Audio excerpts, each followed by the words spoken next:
And yet God seems to be playing hide and seek with the people on this planet. And so people say, well, I think I saw him. It's almost like the Elvis sightings, you know. I think that this is a tremendous indictment against the Christian system because of this peculiarity of one place in time. You stated, and I want to be sure I understand your statement, you do not believe that a Jesus Christ, a man named Jesus Christ, lived on this earth. Is that correct, sir? Yes. Okay, now, can you help me understand how if a respected ancient historian named Josephus, whom I'm sure you're well aware of, specifically named a man that lived as Jesus, that was named Jesus Christ, and in several, parts of his chronicles, I would imagine would be the word to use. How would you explain that, sir? And he had no, and he did not believe in Christ. That's a good question, but okay. we got time. Go ahead. All right. That's a good question. First of all, keep in mind, Josephus was born after Jesus is supposed to have died. And so he is not writing as an eyewitness. Now, I did not claim that eyewitness accounts are the only way that history can be written, but I want to make it clear that Josephus was not an eyewitness. He wrote late enough. He wrote at a time when the Gospels, as we know them, and a number of other Gospels that perhaps you don't know about, were being written or had already been written. And so if those passages in Josephus were indeed written by Josephus, it would reflect nothing more than the fact that he was familiar with Christian propaganda, which already at that time, by the end of the first century, was quite widespread.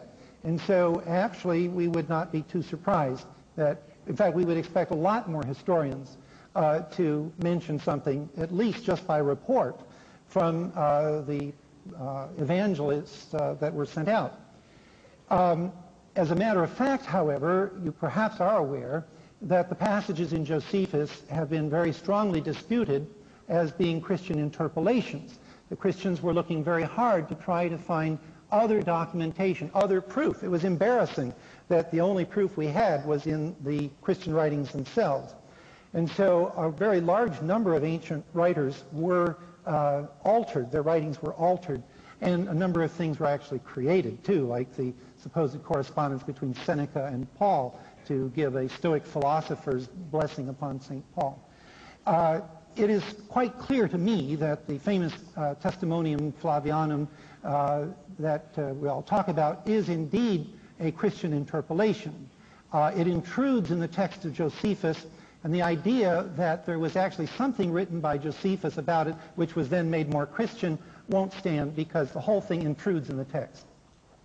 Jesus is mentioned twice by Josephus. This can't be explained away as a result of Josephus knowing only Christian sources, because in his Antiquity of the Jews, chapter 20, section 200, he gives information about Jesus, about the New Testament church not contained in the New Testament.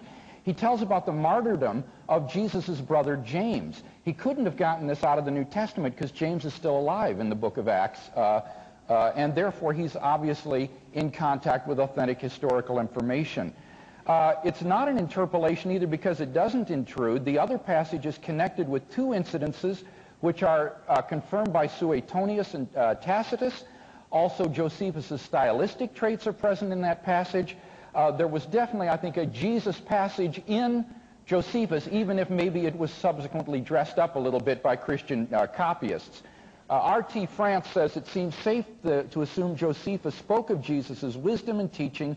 Some people called him Messiah, and this, I think, is a consensus of scholarship. Yes, Dr. Craig, in making reference to Solomon and the second commandment, you asserted that God is not material, that his being is immense and universal.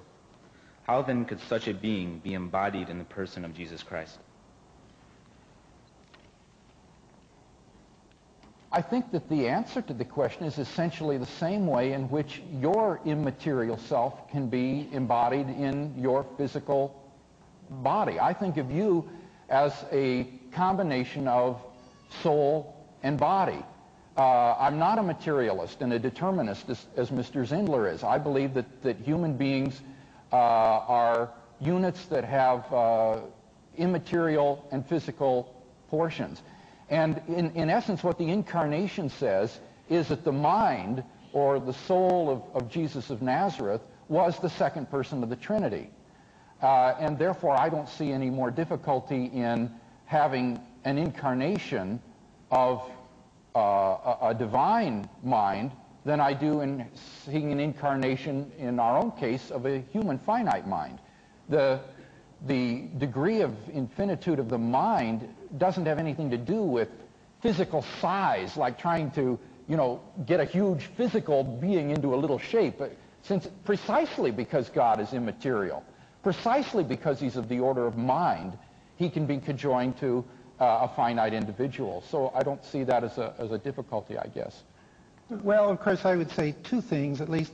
First of all, a number of other gods came into the bodies of other ancient people. At least we're supposed to believe that if we read our mythology books.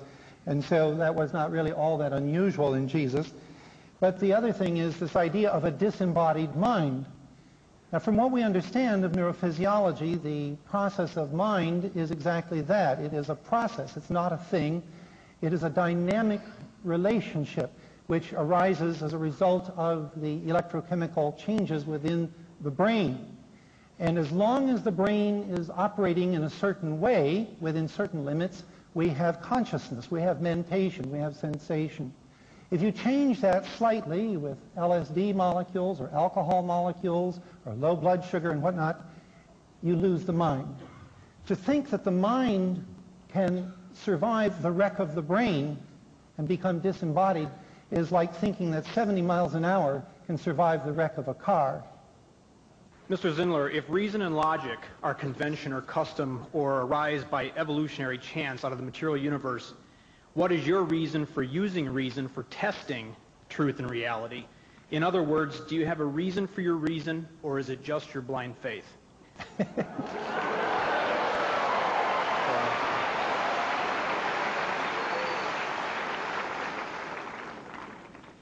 The ability to reason obviously was something that conferred selective advantage on various primate species. Indeed, the ability to reason and interpret sense data from the environment accurately has been part of the vertebrate evolutionary scheme itself.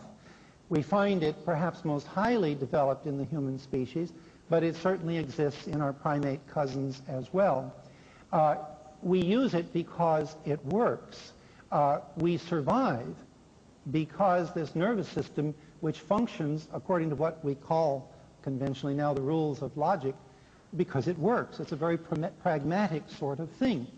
A species that evolved a logic or a nervous system that supported a logic that was not valid would not survive. It would be weeded out and replaced by a species that had a logic that worked better. And indeed, one of the famous philosophers of science, Karl Popper, has himself developed a theory of epistemology, a theory of knowledge, in which he accounts for these meta-theories themselves in terms of evolution, that there is sort of a natural selection going on among logical systems, among philosophical systems. But actually, my answer is a very simple, pragmatic one. We use it because it works and allows us to survive. I think that the question points to a deep incoherence in the atheist point of view.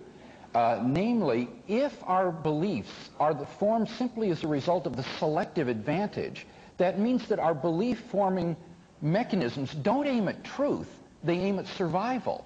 So how do we know that everything that we believe is not really true, it's just something that helps you to survive? In other words, there's no reason to think that the evolutionary story itself is true rather than just something that has survival value. Worse than that, Mr. Zindler is a determinist, and therefore everything that he thinks is just like, say, having a toothache or a limb growing a leaf. There is no truth to it. It's just all determined. So how do you know that the views that you hold to aren't simply the result of physical stimuli rather than rationality? I think that atheism is ultimately destructive of rationality itself. Okay. We're running over time. The vote is in, and so I'm going to curtail the rest of the questions and ask you if you would please